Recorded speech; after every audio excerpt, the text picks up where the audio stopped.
I want to welcome everyone to this morning's committee hearing.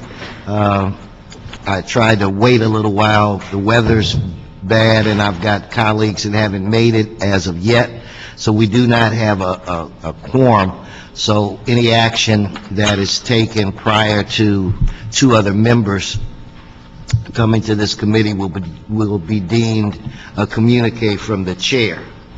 Mr. City Attorney, is that okay with you? I know you've been out for a week and you may have forgotten some of the rules. I think that one is familiar, sir. Yes, that would be correct. So, and where were you? New York.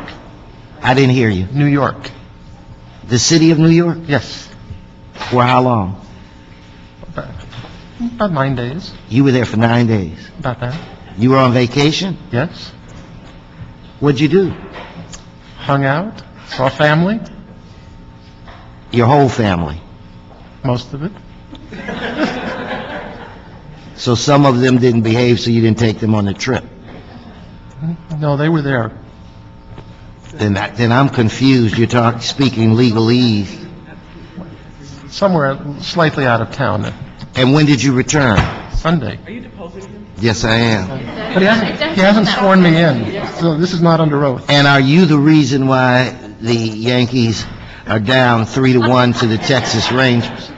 Well, I'm a Mets fan, so. So you cursed them then? Well, Now, who goes to New York on vacation in October? best time of year to go for the fall colors.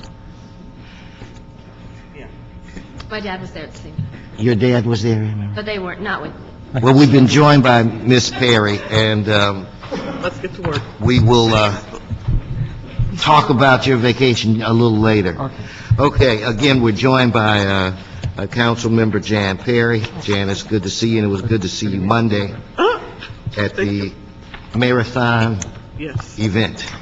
Okay, Anne Marie, if we could start off with some of our consent items. Other than item 2, I'm going to try to hold for Mr. Cardenas, and I think Mr. Alarcon has a question or two. So if you could read item number 1. Sure. CRA report and joint resolution and CLA to report relative to adoption of findings and authority to expend up to $1.4 million for the West Valley Alley Improvements Project. Okay, on item 1, we'll adopt the CLA report. We're going to continue item 3. That brings us to item 4. CRA and CAO reports relative to a sole source contract with compliance services to license Focus Compliance software to monitor various ongoing CRA affordable housing compliance requirements. Okay, we'll adopt the CAO report on that. Yes? Mr. Chair, I just want to put something on the record. Okay. On item 2. I know this is, you were going to, I'm going to try to hold it oh, till all right. they You want me to wait? Or, let me just say it now. Yeah, go on. I just want to take my opportunity to raise concerns regarding the agency-wide pool of interest. Then you know what? Wait. No, read it. I don't Okay. think we read it. Item 2, CRA report relative to a report on interest earned on tax increment funds and use of CRA-wide pool of generated revenues. Okay. So I wanted to just put my concerns on the record regarding the agency-wide agency-wide pool of interest earned on tax increment funds. Now, when this practice began in 2007, I did vote against it and have done that subsequently in this year's CRA budget. I believe that the interest earned should be maintained in the project area in which it is generated, and if for some other reason another project area needs the funds, that action can be accomplished and considered on a case-by-case basis. And I don't think I've made any secret on a public record that I think that the redevelopment agency operates at its best when we empower the regional administrators and project managers to manage their funds effectively. So. Okay, so we will, you have that on the record, and then you may want to say something about it when we actually discuss it. And if they don't make it, Jan, Ms. Perry, what we'll do, we'll take it at the end and we'll do what we need to do. Okay, now, I think where I was saying that we were going to adopt the CAO report on item 4. Correct. Correct? That Yes. brings us to item 5.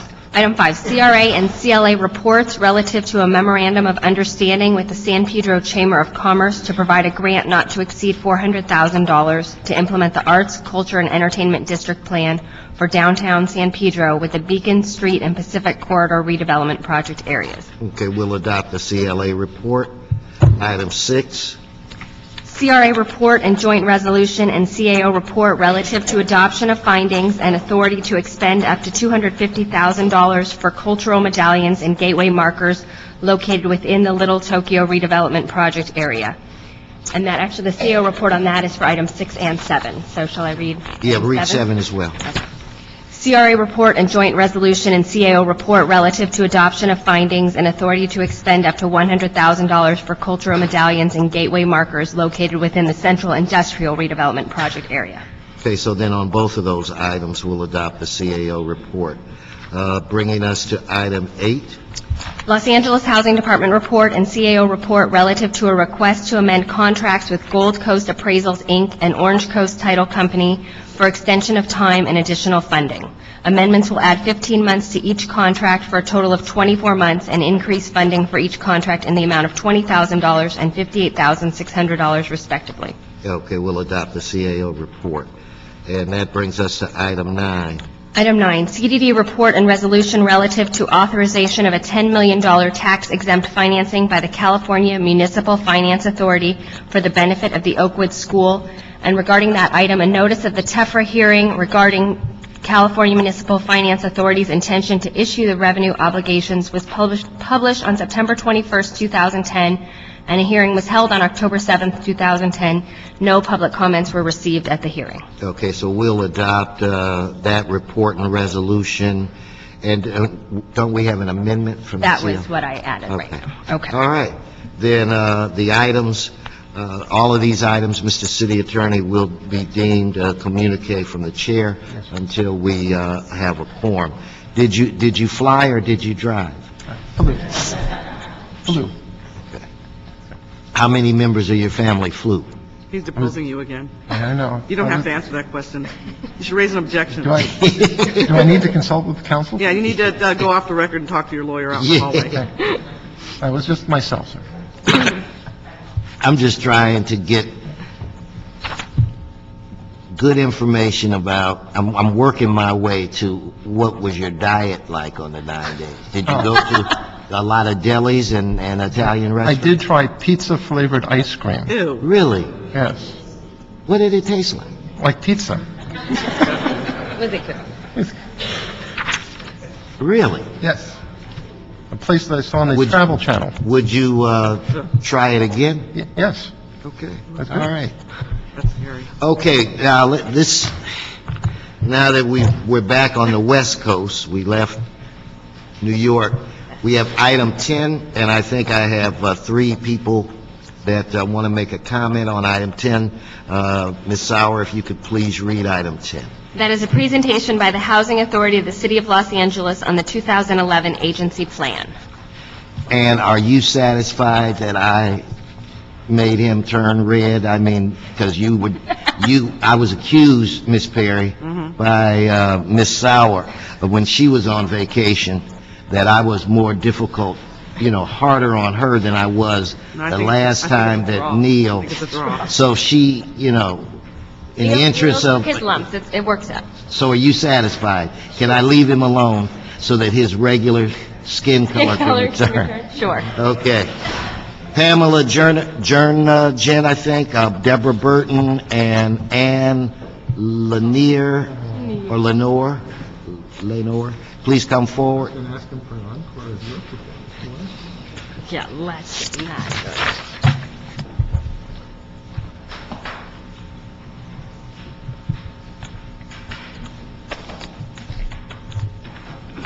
Morning. Good morning. Good morning. I'm Annie Liner with Public Counsel Law. Oh, wait, then let's go Pamela's first. Pamela Jernigan.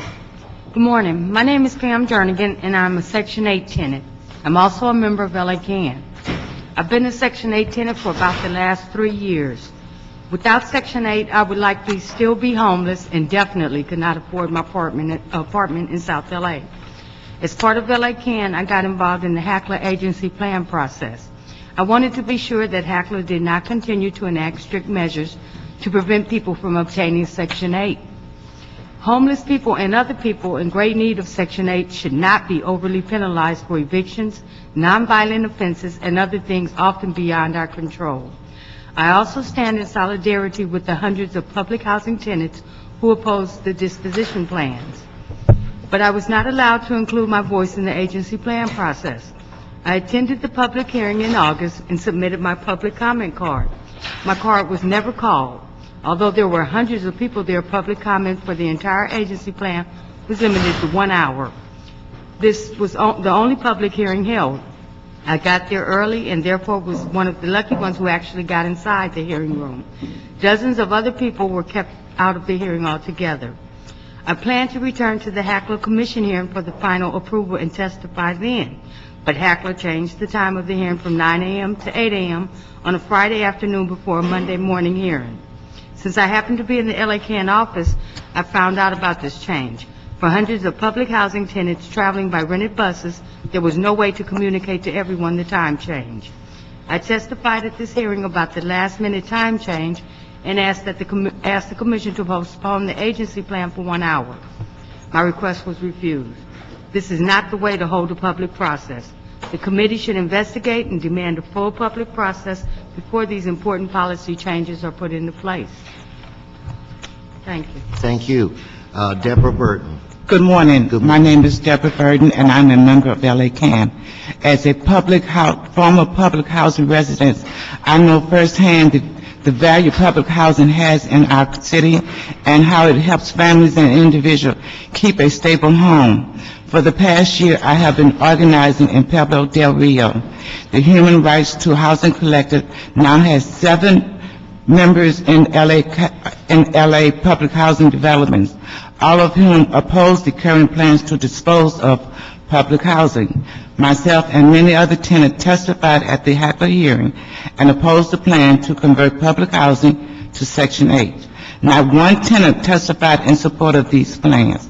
About 100 tenants was locked out of this meeting altogether.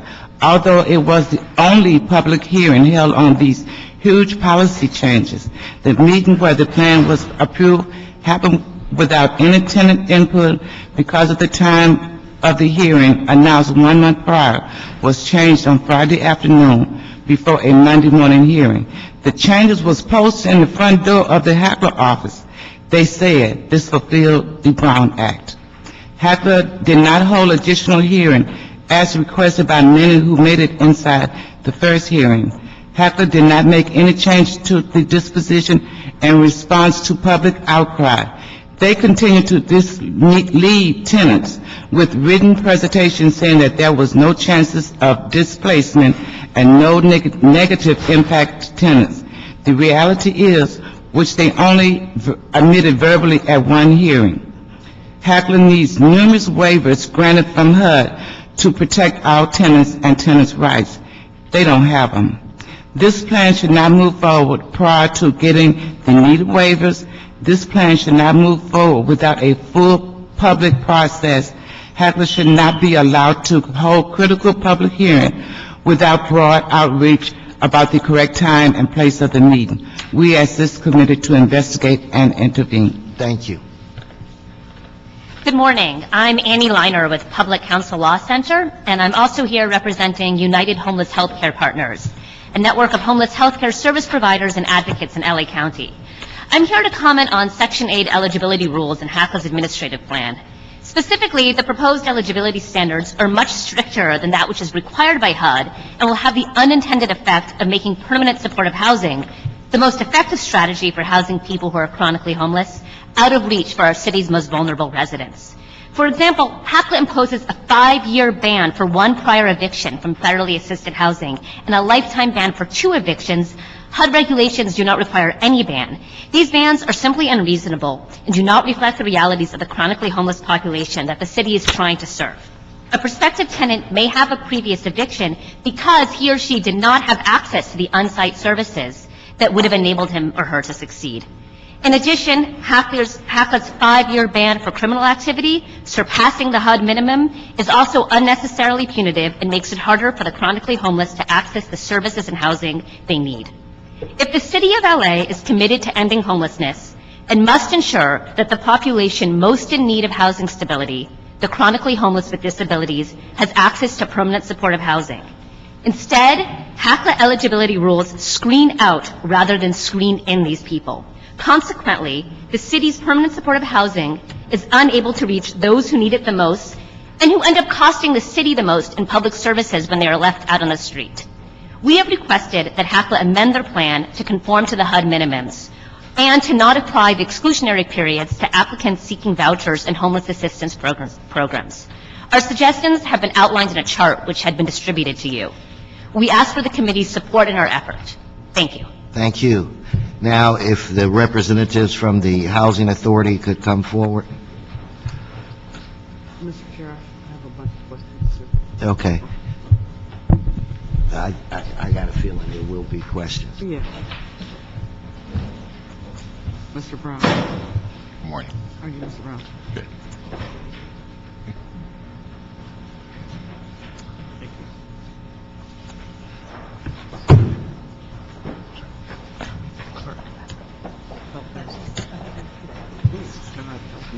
Anyway, good morning. Good morning. I'm going to, allow you, or let's just say before the presentation, I do want to ask a quick question, and I know that Ms. Perry has some questions, but I'm going to allow you to proceed with the presentation. But what I want to understand, in this business, we do a lot of things that people don't agree with. Some people agree, some don't. And I've been dealing with a lot of the housing issues for the past 5 years since I've been the chair of this committee. And people may not like the decisions I make, but the one thing I don't think they could ever accuse me of is not affording them the opportunity to state their views. On certain issues, we've even had evening meetings where people could come and state their views. We even fed them, because we knew it was during the dinner hour.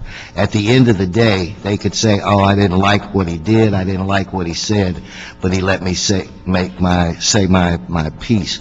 So what was your hearing? If you could just tell me and then roll into your presentation, what was the thought process behind your hearing process when you got testimony from the people, and why would you change it with only a few days' notice, even though it was legally within the Brown Act, when you had so many people that were going to come and beat you up?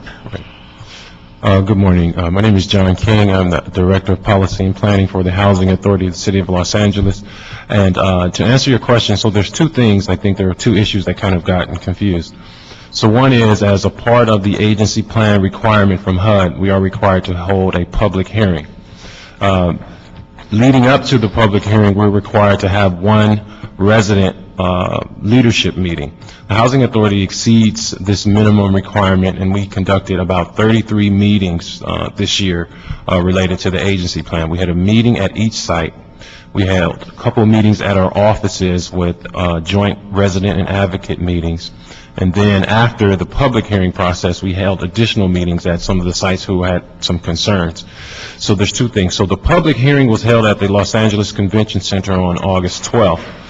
This was published in the papers 45 days ahead of time, and this is the largest venue we've ever used for an agency plan process. Housing Authority has been doing agency plan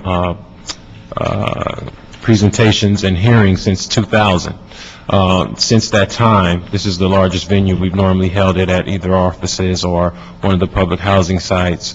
But this year was at the convention center, and we had 200 residents present. There were some residents who were unable to get in because of the capacity of the room. However, we took an hour of public comment Many of the public comment was the same public comment related to disposition, which I'll describe later in the presentation. And so the message was clear about the residents' concerns. And so the subsequent meeting, which was September 24th, I believe, this was just the actual board meeting to take the next steps. It wasn't actually the public hearing. So the public hearing really represents the last day which public comment could be received on the actual agency plan. And then the board, the CEO goes into deliberations to determine if there's going to be any modifications to the agency plan, and then it goes for approval on the 24th. The meeting was announced at the subsequent final meeting was announced at the August 12th public hearing, and the meeting time was not determined at that time. And so the meeting was held at 8 o'clock. The various board meetings we have are either held at 8 or 9, if it's not on the normal fourth Thursday. And so this was not a normal fourth Thursday of the month meeting. Therefore, it was at 8 o'clock. And so I don't know what the issue was where they assumed it was going to be at 9, but it was posted in accordance with the Brown Act and fulfilled those requirements. And so it wasn't a way to, not get any additional comment because we had, the numerous public comment at the public hearing. Okay, well, I'm glad I asked you the question. We're joined by Council Member Alarcon, so we do have a quorum present. Mr. City Attorney, before we begin that presentation, can we move on the other items? If Mr. Alarcon doesn't have a problem, we held item number 2, Mr. Alarcon, but if you could go over the other items, and if you're fine with them, instead of it being a communique from the chair, we will deem that it was approved by the committee. Yeah, that's fine. Okay, so, all right, now, your presentation. So, as I mentioned, as a part of HUD regulations, housing authorities... That's the second time you kicked the chair. We need to have a breathalyzer, Mr. Sargent. Third time. Okay, go on. Sorry. So there's a HUD requirement that housing authorities submit an agency plan each year. The agency plan speaks to the housing authority's goals and objectives for the next 5 years, and then an annual plan that speaks to the upcoming year, specifically related to tenant policies as it relates to admissions to public housing in Section 8, as it relates to any screening process for those programs, as it relates to any disposition or demolition of housing. So these are some of the required elements of the agency plan. In addition to that, it speaks to any spending of the capital fund, which are funds that come from HUD related to public housing capital improvements. And so there's several grants that we receive on an annual basis for the improvement of public housing, and so the agency plan also speaks to what we have done and are plan to do with those funds as well. So those are some of the requirements. And so this year, as I mentioned, we held at least 30 meetings with residents, in addition to the public hearing and the approval meeting, which was held in September. Some of the commissioners after the public hearing requested that Mr. Montel go out to 3 sites that we're considering doing the demolition and disposition at to provide additional information. So we had 2 commissioners along with Mr. Montel go out to these sites and answer questions and concerns that the residents had regarding this tenant-in-place disposition, which is really the biggest issue and concern in terms of the public comment we received for the 2011 agency plan. And so to get right into what that is, and so the Housing Authority is proposing to do a tenant-in-place disposition at 3 of our public housing sites. It's Estrada Courts, San Fernando Gardens, and Pueblo del Rio. What that basically means is that currently the Housing Authority receives a subsidy for public housing based on a HUD design formula. This formula basically in Los Angeles allows the Housing Authority to get about $600 per unit per month for our public housing. And based on that, then they deduct any rent that is paid, and whatever is left up to that $600 amount is what we actually get in subsidy. And so there's a formula that sets the limit, they subtract out the rent, and then they provide the rest in subsidy. And so at any given site, regardless of bedroom size, that's the subsidy we would receive. The vision is that we would be able to convert public housing by leaving the tenants in place to a Section 8 subsidy, which is market-based. Therefore, we would get a market-based subsidy similar to what a lot of the permanent supportive housing and others get, with why a Section 8 voucher is so valuable, because it allows you to get a deeper subsidy, but also limits the rent at 30% of the adjusted income for those families. And so the Housing Authority is looking into how we can obtain and be able to complete a tenant-in-place disposition by receiving this deeper subsidy, thereby allowing us to make additional improvements to those sites, which our limited funding doesn't allow us to do, additional resident programs, additional security measures, and also the ability to possibly access private capital to do some major improvements to some of the sites. And so that was the vision and of a tenant-in-place disposition. I think where some of the confusion came in is that there are some differences between the public housing and Section 8 program, particularly when it relates to some of the undocumented families. The federal guidelines allow undocumented individuals to reside in public housing. And however, as long as there is at least one member of the household who is documented, what happens is your subsidy for that individual family is prorated based on the number of individuals who are actually documented. The undocumented individuals must be reported to the management office, and the Housing Authority keeps track of that as long as there's one documented individual. In the Section 8 program, you can do the same thing. However, there's no ceiling rent, and so therefore two things come into play. As a mixed family, and that's the definition of a family that has some documented and undocumented, as a mixed family under Section 8, their rent could potentially go up tremendously, or they would reach this 40% threshold, and if their rent is more than 40% of their income, they would be ineligible for the program. And so we have recognized that, therefore we have made adjustments, and we are submitting to HUD in our application for disposition to hold harmless any family that would be negatively impacted in such a transition. And so in the beginning, when the advocate groups were going out to the communities, educating them on this process, they were absolutely correct. Had the Housing Authority not put in tenant protections and hold harmless clauses, there would have been a negative impact. And so that was a part of the education process of going back and helping our residents understand that this is not to displace anyone, this is not to move anyone out. We're doing it to obtain the deeper subsidy and really be in line with a tenant-in-place disposition. Furthermore, the HUD administration is introducing legislation entitled PETRA, Preservation, Enhancement, and Transformation of Rental Assistance. What they are envisioning is a transformation of public housing to a deeper subsidy, a Section 8-based subsidy nationally. And so there has been some pushback with Congress in terms of what that means for tenant protections. And so the HUD has come up with new legislation that includes more tenant protections, and our language in our agency plan mirrors HUD's language as it relates to how we implement the tenant protections and hold harmless clauses for families who currently live in public housing but under normal Section 8 rules would be negatively impacted. The other thing that's important to note is that the agency plan does not actually, if approved by HUD, does not actually approve the tenant-in-place disposition.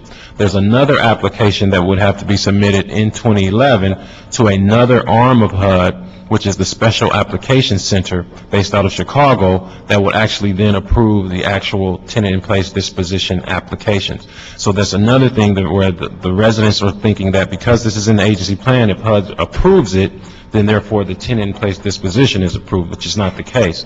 The idea behind the agency plan was that to have a public process in which you are able to demonstrate and show the community what it is you're thinking about doing, so that it can be a robust conversation, so that as the advocates have come and spoken to you and filled up the convention center and let their concerns be heard by our board.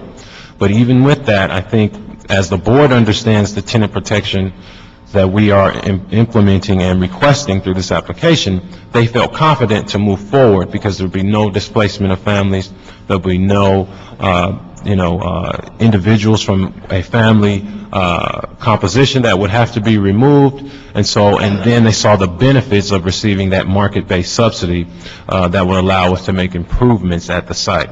And so there will be additional outreach that would take place that you can see on page 22 of the final draft version, and that speaks to the additional outreach process that the Housing Authority will undertake as it moves forward with this plan. So it's not like this agency plan has been submitted to HUD once it was approved by our board in September. HUD then has till January to approve the plan or ask for revisions. At that point, should they approve this first step, we would then go back out and complete this very comprehensive and robust outreach process that has been outlined in this plan. Additionally, the Housing Authority is committed to the residents that, there will be no negative impact. And so when we met with the advocates initially, they said, that makes sense, but put it in writing. And so at that time, it wasn't in writing in this document, and now it is in the final version.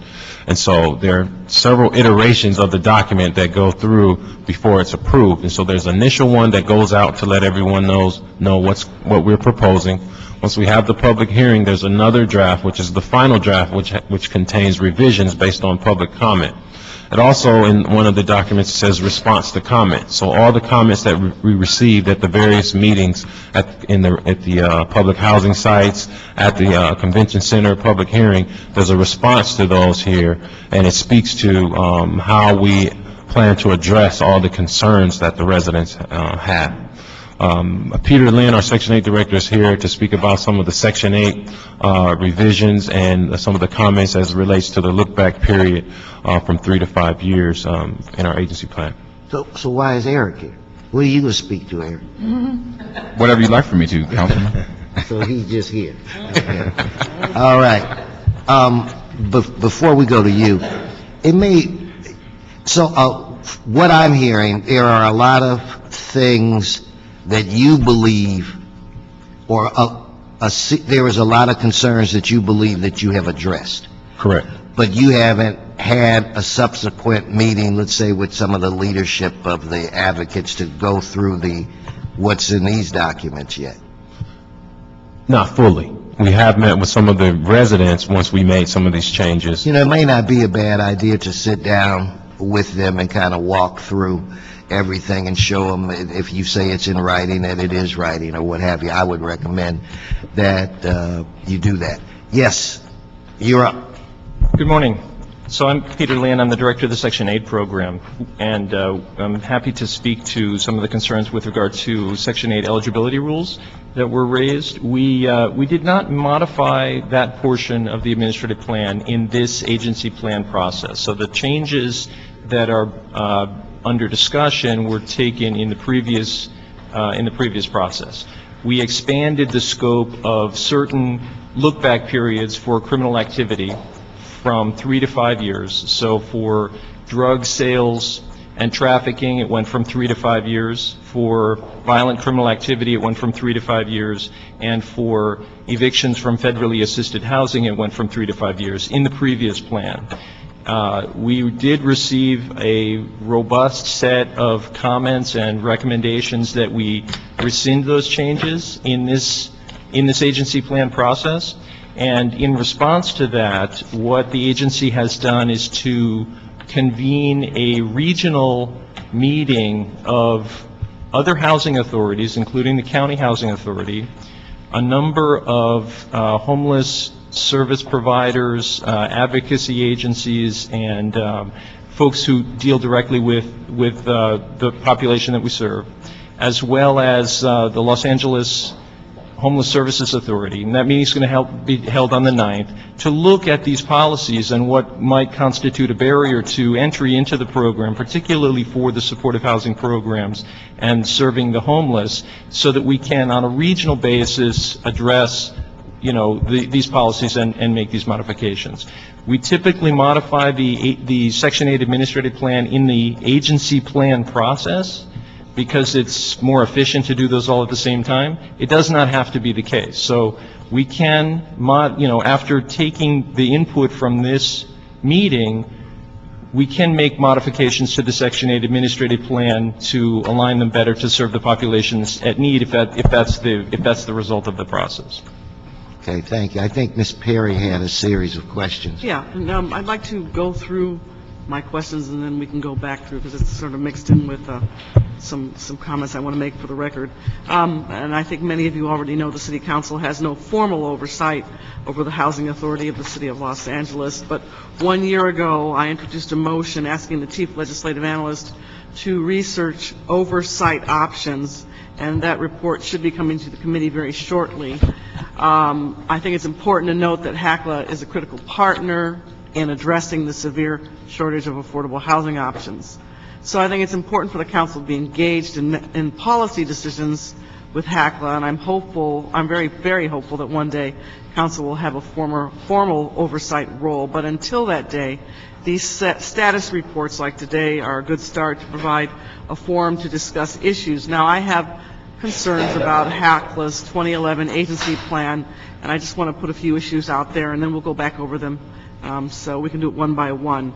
For the most recent Cities Housing Trust Fund Permanent Supportive Housing Program, Hacka issued a parallel request for proposal to allocate project-based vouchers. Now I want to know, how did the parallel RFPs work together, and did the Housing Department and Hacka review the applications together? And were there any disagreements over which projects to fund, and if so, how was consensus reached? That's question number one. I'll go back over it again. City of Industry just released an Affordable Housing Trust Fund RFP, and the Housing Authority actually committed the vouchers to the NOFA, so there was not two application processes. Would Hacka consider doing that for the city's permanent supportive housing program? And you can give me a response on that. The city's housing trust fund is the most tangible way we've been able to create new units and meet our housing goals. And we, of course, need Hacka to partner with the city effectively. These recent Hacka RFPs have included preferences for projects in census tracts with low poverty level. Now, I represent the 9th District, so in my opinion, Hacka is deconcentrating poverty with this preference. And I'm concerned that this policy is in conflict with the city's stated housing goals. I'll give you an example. In downtown Los Angeles, there are a large number of properties that are regulated by the Residential Hotel Demolition and Conversion Ordinance. And as these properties are rehabilitated, we need to make sure that Hacka subsidies are available. Downtown is also subject to the Jones and Wiggins settlements, which require very low income housing to be built in the downtown area. So, if Hacka continues to employ a preference for census tracts with low poverty levels, I am concerned that areas like Central City East and South Los Angeles will be excluded from new affordable housing options. So my next question is, why did Hacka decide to give preference to low poverty census tracts? And does Hacka realize that the preference is contrary to existing city policies and agreements, and what can be done to bridge this gap? And will Hacka consider getting rid of this preference in the next round of RFPs? The next point I want to make is Hacka's latest project-based voucher RFP states a preference for proposals from developers who are willing to make Hacka an equity partner in development. Now, it's my understanding in the competitive nature of affordable housing developers, they're not going to gain from having another equity partner. And proposed projects will already be committed to a 55-year affordability covenant through the tax credit program. So I don't understand why Hacka decided to include this provision. Have other public housing agencies pursued this type of arrangement? And my final question is regarding vouchers for homeless veterans, known as VOSH. Because many chronically homeless veterans would be much better served in permanent supportive housing rather than scattered site tenant-based voucher units. Hacka should protect base VOSH vouchers. I would like to know the status of Hacka releasing an RFP for project-based VOSH. And then, Mr. Chair, if it makes it easy, I can go back through these one by one or whatever you suggest. No, go right ahead. Okay. Just whatever works for So you. the first one was City's Housing Trust Fund Permanent Supportive Housing Program issued a parallel request to allocate project-based vouchers. How did the parallel RFPs work together? Did LAHD and Hacka review the applications together? Were there disagreements over which projects to fund? And if so, how was consensus reached? So we have been working with the city family through the Permanent Supportive Housing Program for several years now, and we have led several RFPs in multiple rounds in order to establish new permanent supportive housing based on operating subsidies through the project-based vouchers that we afford. This year, instead of issuing a joint NOFA, we issued two parallel NOFAs. And my understanding is that that was purely a timing issue, that there was a deadline necessary under LAHD that we couldn't quite meet. We issued those together and in conjunction with each other, and that was spelled out specifically in the RFP that you must apply for both, and you must provide your application for the other application with both, and that we did coordinate, and I do not believe that there was any disagreement with LAHD on the awards. There was tight coordination between those. There was certainly no intention of going off on our own and separate from. We need to work together, and Housing Trust Fund funds are vital to the program. This is a joint effort by the city family, which includes Hacka. So that would be, it's my understanding that the process will, in the future, be more along the lines of how it's been, which is that we issue a joint RFPs. Okay, so that is the intent, that this is a joint program. Okay, well, let me go to my next question. City of Industry released an Affordable Housing Trust Fund RFP, and Hacka actually committed the vouchers to the Notice of Funds Availability, so that there would not be two application processes. So I want to know if Hacka would consider doing that for the city's permanent supportive housing program. So as I indicated, the previous RFPs have been in that nature, that they have been issued as a joint RFP and that they're evaluated together, and I believe that is the future intent. And that, I understand the consolidation of two processes, but the actual commitment of vouchers to the NOFA, is that going to continue too? Yes, and that is a part of the Housing Authority's commitment as it relates to the mayor's 5-year housing plan. The Housing Authority has committed already approximately 1,000 vouchers to the permanent supportive housing, and we just had actually a board retreat the last 2 days where this was discussed, and the ongoing commitment of the Housing Authority to be involved and support the mayor's housing plan, and which includes the permanent supportive housing. And now going back and I don't know if you want me to read the whole thing again, but my concern about preferences for projects in census tracts with low poverty levels, my concern about downtown and South Los Angeles, and the fact that we are operating in downtown under the Jones and Wiggins settlements, which require very low-income housing to be built in the downtown area. My concern is Hackle's continuance to employ a preference for census tracts with low poverty levels, and I fear that my concern again is Central City East or Skid Row and South Los Angeles would be excluded from new affordable housing options. So I need to know why Hackla decided to give preference to low poverty census tracts, and did Hackla realize that preference is in contrast or contrary to existing city policies and agreements, and what's your strategy for bridging the gap? And would you consider getting rid of this preference language in the next round of RFPs? So the preference for deconcentration of poverty was a stated Board of Commission goal. This is a policy objective that was laid out by the Hackla Board of Commissioners that is in alignment with stated deconcentration goals from HUD. It is in alignment with fair share policy goals from the Los Angeles Homeless Services Authority, and it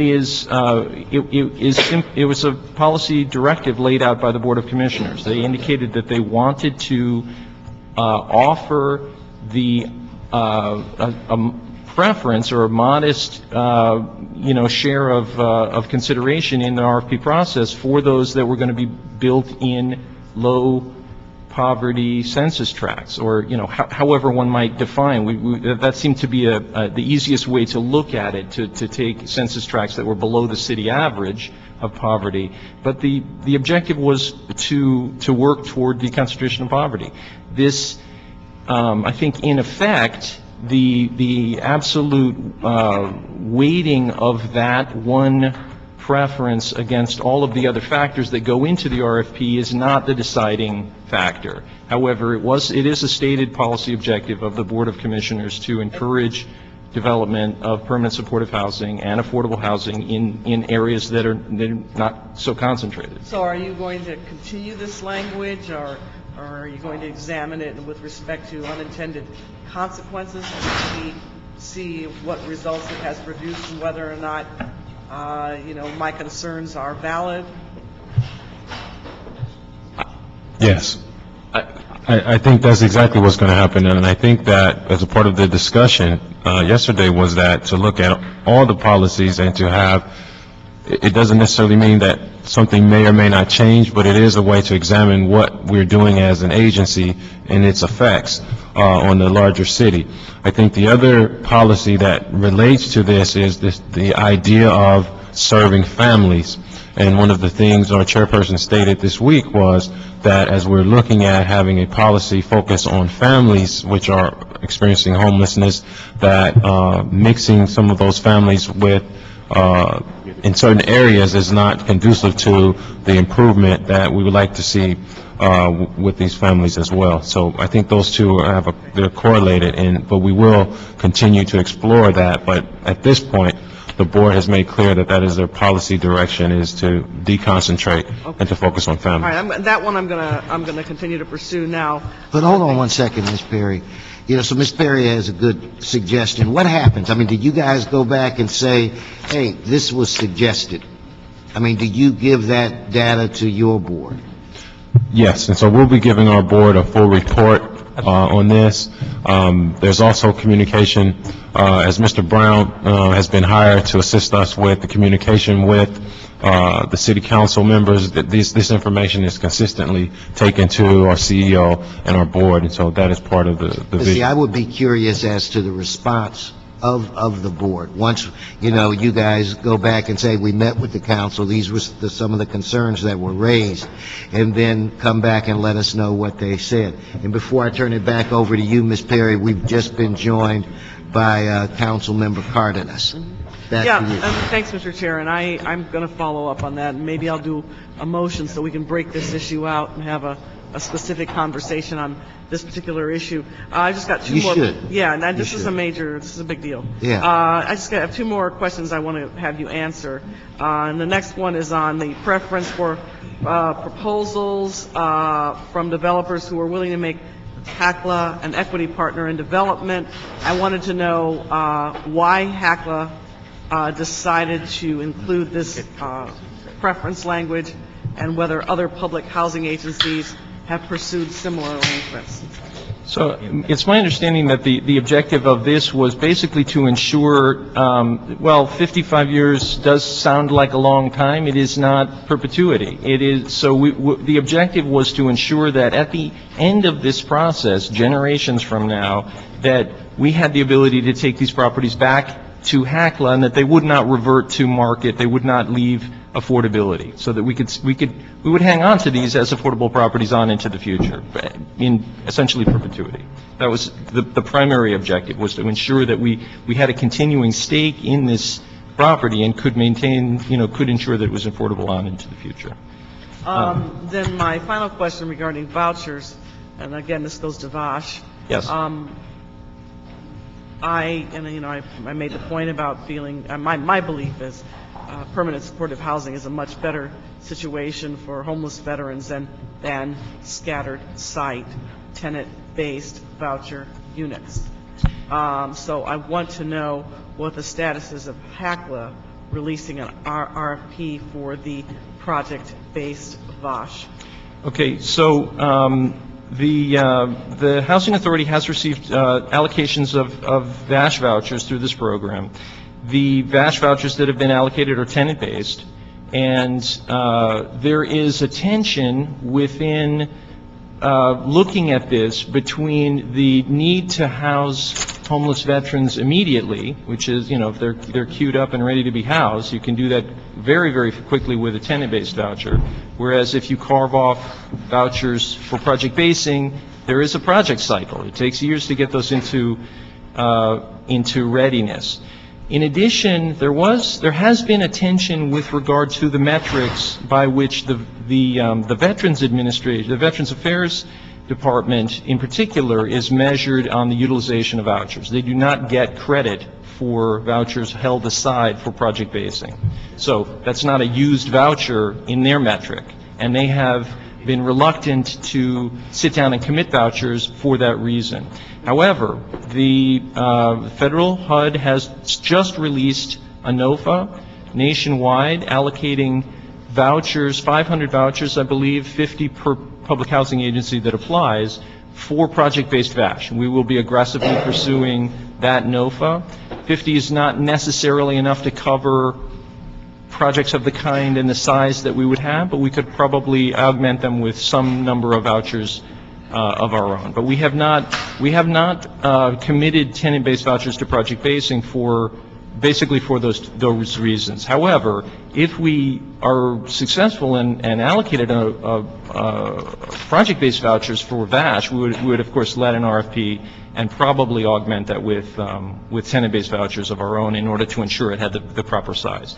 I think that supportive housing can work in a tenant-based model. 25% of our shelter plus care, which is our deepest support model for supportive housing, are in tenant-based, and they do work. But I understand your point. Okay. All right. So, and a lot of this I've raised today, Mr. Chair.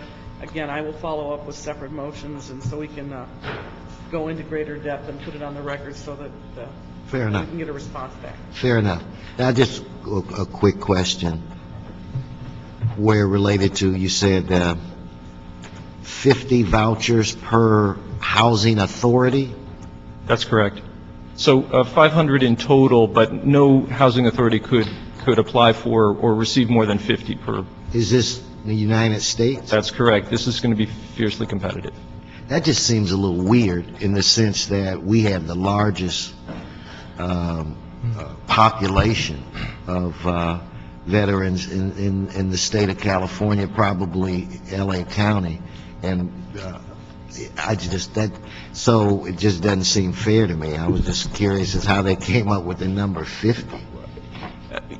This is, as I said, this is a competitive allocation nationwide, so they weren't looking at us this time. I think that you're absolutely right that the problem with homeless veterans is the most acute in the nation here in Los Angeles, and I would agree with you that we're desperately in need of a greater allocation. So if we could get a special allocation for Los Angeles that would attack this, particularly since this is going to be competitive and there's no assurance that we would win. It will be, I believe it will be greatly oversubscribed, but that is what they've laid on the table, and so that's what we're going to go after. I think I wanted to add to that, and Peter can correct me if I'm wrong, but I think in terms of our overall VASH allocation, I think we have the largest of any other housing authority in the nation in terms of the tenant-based VASH that we currently have, which is about 1,000.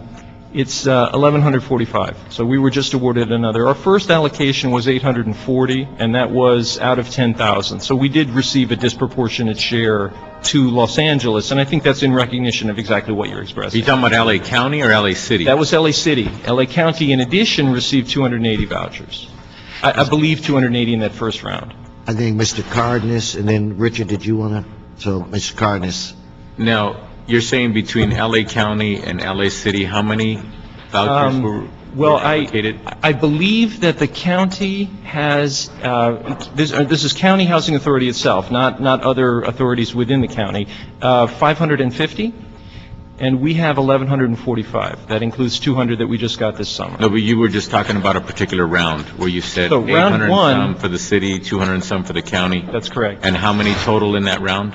That would be 1,120 if my math serves. Okay, but for the country? 1,100. Out of 10,000. So we got, that would have been 10%, a little over 10%, 11%. Little over 10%. Of the nation. So that would be out of, out of scale for the allocations if you were just going by population. Mhm. But at the same time, when you look at how the state of California has done over time, I find it hard to believe that California is doing very well compared to the rest of the country. I think it still wildly underestimates the need. So we could easily triple that and use them. Yeah, but my point is, what's unfortunate about California, even though we should be a very powerful, influential state in Washington, we're always receiving less than our proportionate share over time. You have small, tiny states that have the entire state doesn't even come close to having the population of LA County, much less the state of California, and yet some counties in some rounds actually get almost equal the raw number of whatever it is they're getting. Yes. And yet their population isn't even 1/10 that of LA County. So all I'm saying is, please try to keep in mind and in perspective of reminding us as policymakers how we're doing on matters that we're talking about, because it's our job to call our U.S. senators and our congressional members and saying, why are you allowing us to be treated like that? Why are we not even coming close to our percentage share of whatever it is we're getting, especially when it comes to social services? Right. I don't know what our U.S. senators are doing, but they certainly aren't fighting for our fair share in California. So the bottom line is, you would do well for yourself as an agency, and certainly for the public that we all serve, to remind us and put into perspective how badly or how well we're doing overall. It's nice to hear that in a particular round we might get a disproportionate share over and above, but I think that still doesn't even come close to putting us at par as where we should be over time. I agree with you. And it must be frustrating for you, because we all have these pressures.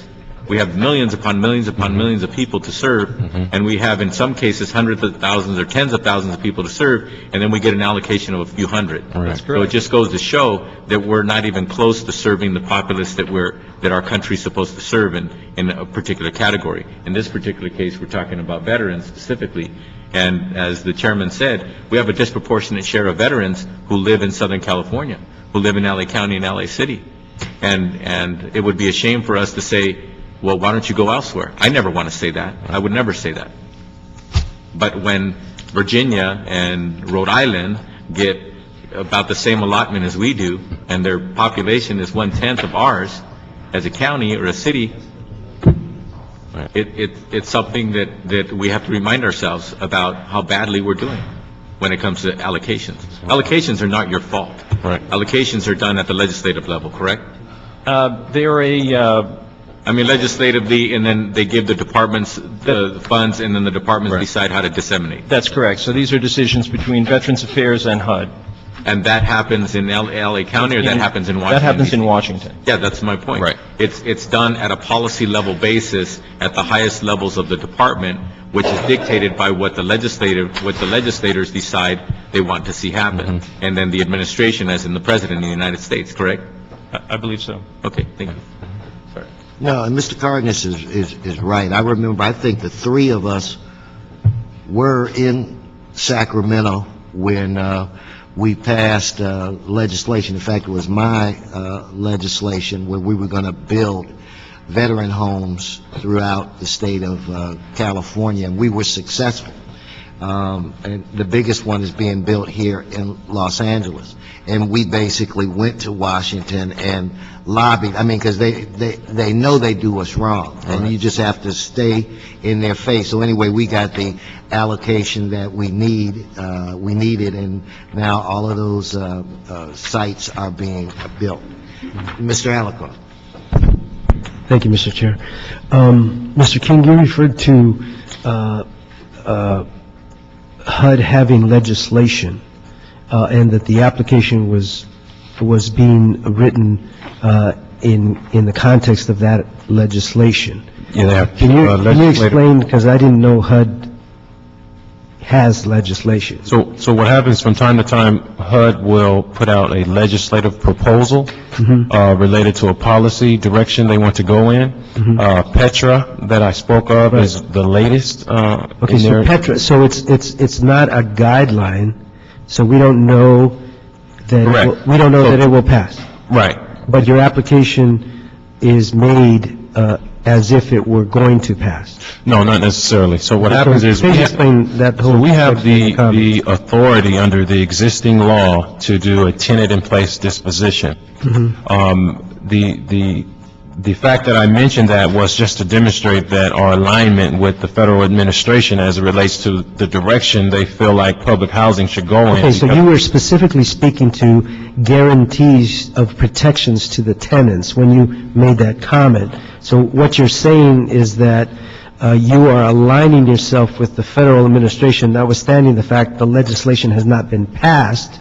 Therefore, if the legislation is not passed, the guarantees that you speak of may be in jeopardy. No. So let me back up. So there was an initial draft proposal by HUD entitled TRA, Transformation of Rental Assistance. When that was released, there were a lot of advocates on a national level who had various concerns about that, and HUD came back with now what is called Petra, which is still a proposal, and it hasn't been picked up by any representative to be introduced formally. Okay.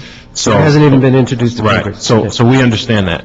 However, in their process of refining their initial proposal, there was much attention paid to tenant protections. And so when I talked about how our language mirrors what they have introduced in their draft legislation, it speaks to the fact that this desire that we have and mission that we have to protect the tenants. We have the right. Well, I'm not speaking about your desire. I'm speaking. I think the guarantees of protections have to be incorporated into federal law. Right. And if they haven't been, I don't think you can promise those guarantees. So it's almost like this. Is that not correct? No, it's not. So let me Please explain, because I'm not following you. So in a tenant-in-place disposition process, the housing authority has the ability to convert a property and take it out of the public housing arena and that funding source and make it, and so the housing authority has several wholly owned subsidiaries that we will, one of Okay, I'm not talking about, all I'm talking about is the comment you made about the legislation. Right. That your proposals are in alignment with the legislation, and I want to make it clear that the legislation has not passed, and in fact, nobody is carrying the legislation that you speak of, and it's concerning me that the guarantees that you are promising are not enforceable because Petra has not passed, nor has it even been introduced to Congress. Okay, so that's my comment, that's my concern, and I would like a full, a written explanation as to how you make those things come together. And the reason I ask for a written explanation is because I've been presented with 10 questions by an advocacy group and they're just too complicated to have addressed in 10 minutes, and I would like to request the Housing Authority address each one of them. Let me give you one example. What is low mod? So LOMOD, the Housing Authority has created several nonprofits over the years to own various properties that we have. Okay. For example, we have 6,850 public housing units, and then we have another Okay. 2,500 non-public housing units that are owned through Housing Authority by our various LOMODs. Okay. So it's just a title that was placed on nonprofits that were established by the Housing Authority Okay. to own various properties. Okay, so I'm looking at the tax return from LOMOD, Form 990, and it refers to $1 million in compensation that was paid out. Then on page 2, it refers to compensation of $502,000 that was paid to Rudy Montiel. So is the LOMOD paying $500,000 to Rudy Montiel? So, the So way... yes or no? So what happens is, because it's a subsidiary of the Housing Authority, which if you would look at several LOMODs, they would Yeah. repeat the same dollar amount because it's a part of the Housing Authority. And so, So Rudy Montiel makes $502,000 from the Housing Authority? I don't know what his salary is from the Housing Authority, but whatever it is, it's consistent with all the LOMODs and the Housing Authority. So you'll see that same dollar figure if you look at all the tax forms that you have for the various LOMODs. What you're saying is that they're merely reflecting, Because it's a subsidiary of Hacka, therefore, it has to be consistent across the board. okay, and the $1 million in salaries that are reported, he doesn't receive any of that? No, because one of So the who gets the $1 million? One of the LOMODs actually has another business enterprise, which we have the performance-based contract administrator for HUD for 10 LA counties. And so there's a staff that is comprised of various, former and current Housing Authority staff who run that operation. This is a contract that the Housing Authority has through HUD via one of the LA LOMOD. So there are approximately 7 to 10 LOMOD entities that were established. Some of them just own one property, and some of them are actual business enterprises, which is LA LOMOD, which conducts the performance-based contract administrator for HUD for the 10 LA Okay, counties. so it would appear that Mr. Montiel is making $450,000 a year? You have the document. I'm not sure of Yeah. the salary. That's what it says. That's a lot of money. But why don't we ask him? Well, I don't have to, I got the document here, I'm just, that's a lot of money. Ask Rudy what he makes. All right. Yes, yeah, I'll make copies to the committee. That's a lot of money.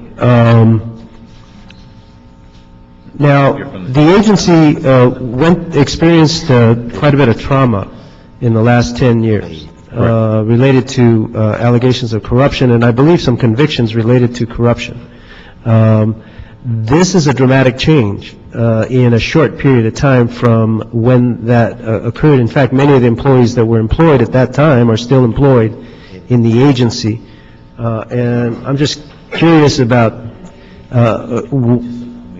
what happened that made this the time to introduce this proposal as opposed to doing it before? I mean, since you were talking about getting so much more in revenue, why wasn't this proposed before?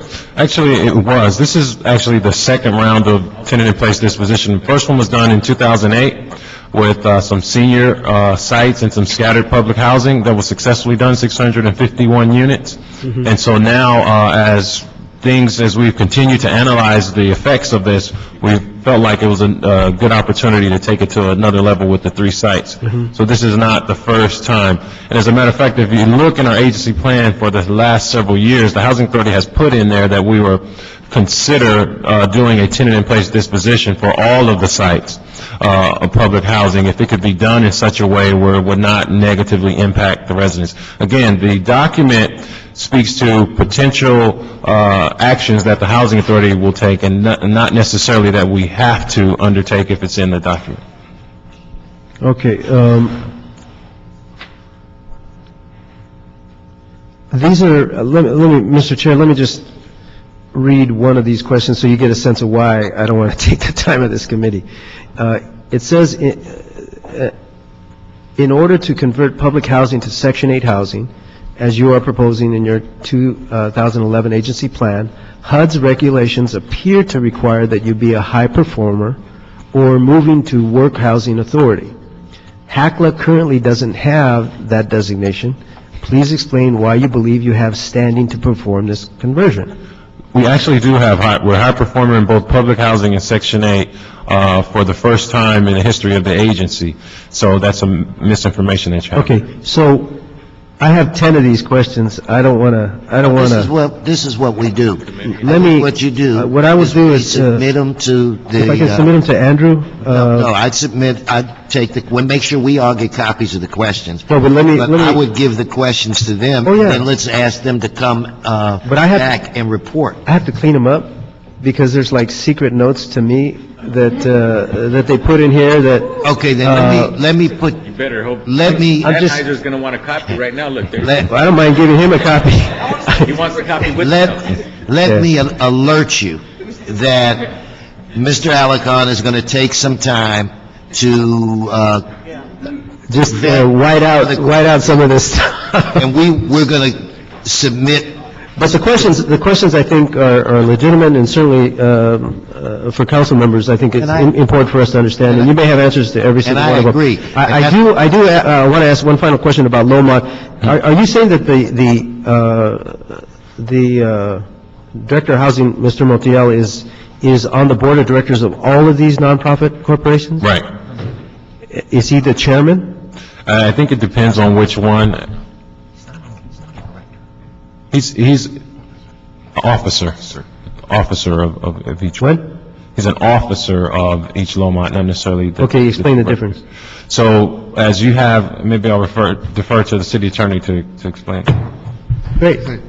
Who's just returned from a vacation in New York, 9 days, and had ice cream that tastes like pizza. Yes, Neil. No, the board of directors of the Lomonds are made up of members of the board of commissioners, and certain senior staff of the housing authority are officers of the corporations. Right. So is Mr. Montiel, what's the difference between an officer and a board member? Well, he'd be like the president of the corporation. Is an officer a board member? No. Members of the board of commissioners are the members of the board of directors. So the officers are like staff members? Yes. Okay, so do you know if he is compensated separately from these nonprofits? I don't believe he is, but I can't speak for sure on that. Okay, who can answer that question? We can get the answer, but it's my understanding, this has come up before, that because we have these nonprofits, and he's an officer, and it's affiliate of the housing authority of the city of Los Angeles, it must be shown that way on each document. So if you were to add those up, it may equal, $2 million in salary compensation, which is not what he receives, but you'll see the same dollar amount on each one. No, but, it's 500,000. Right, I'm saying it for example. It's $449 in base compensation, and then $53,000 in non-taxable benefits. Okay, then I'm going to submit these 10 questions, which include a question about Mr. Montiel's compensation and relationship to Lomond. So I'm just going to let it stand at that and ask for a written report back if the committee would concur. Yes, what I'd like to do is bring them back and have them respond to their questions. Mr. Cardenas. I just want to warn the gentleman, these questions seem to have gotten the attention of the press just in the last few minutes. If I were you, I would start figuring out the answer to these questions so the truth gets out before all kinds of allegations end up in the press, and then you happen to chase the allegations with the truth. Try to get that stuff out as soon as possible, because this sounds really too much fun for the press to pass it. Right. Thank you. Well, Mr. Chair, I understand there is no council file on this, and my staff is telling me that we would have to make a motion to create a council file, or that the report be formalized into a council file. Maybe the clerk can help us with that.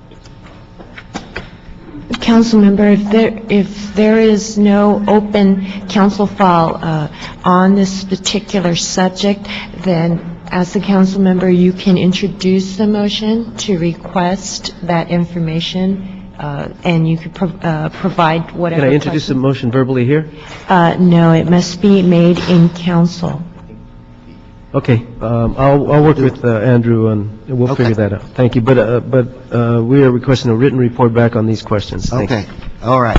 Before they call us a council, well, anyway, thank you for the presentation, and we will be chatting again. Anyway, Noel, I'm going to let you speak, but before we do that, I'm going to continue item 2. Ms. Perry had some concerns where related to item 2.